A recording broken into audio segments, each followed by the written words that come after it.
Hi guys, so today I'm going to be showing you how to curl your hair using a straightener or a flat iron. I've been doing my hair like this for probably about 5 years, and I remember when I was first learning back in high school, I thought it was so difficult to start with and I messed up a ton. So if you're just now learning, I hope that this video helps you out a lot, and if it does, please give it a thumbs up. So to start, the type of straightener you want is definitely going to be rounded on the edges. This is going to allow you to be able to smoothly rotate it, if that makes sense. So that's pretty important for this. I have the Chai or Chi. They're literally everywhere. I think I got mine from Target. So after your hair is brushed and maybe put on some heat protection spray, you're going to move it all to the back of your head. And I'm going to show you with the straightener turned off so that I can do it slowly and not burn my hair. So the way I'm going to explain this isn't going to make sense right this second, but basically the hair on this side of my head, this is my left, is going to go from my fingers to my thumb. That's the rotation. Fingers to my thumb.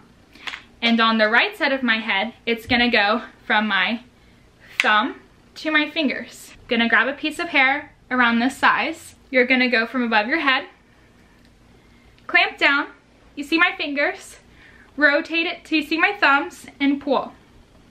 I said thumbs, I have one thumb, I promise. So it's literally just this motion with your wrist. Fingers, this side of the straightener, rotate to thumb, this side of the straightener. And on the opposite side of my hair, it's just the opposite. So I go from above, clamp down, you see my thumb, rotate it, you see my fingers, and I pull. Now this other hand that's here, right here, is not really doing much but holding the hair up. So when I twist my hair this way, I'm letting it move with. And then I'm just letting it glide through my fingers. And that's literally all this is. So I hope that makes sense. That's really what helps me explain the motion of your wrist, is it just goes for your left side, it is your fingers to your thumb, and the right side is your thumb to your fingers. So I'm gonna turn my straightener on so that you can see me actually curl my hair.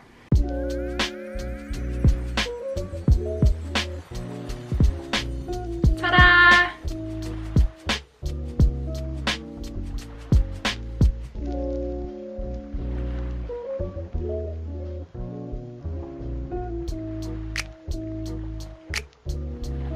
Here's the difference between the two sides right now.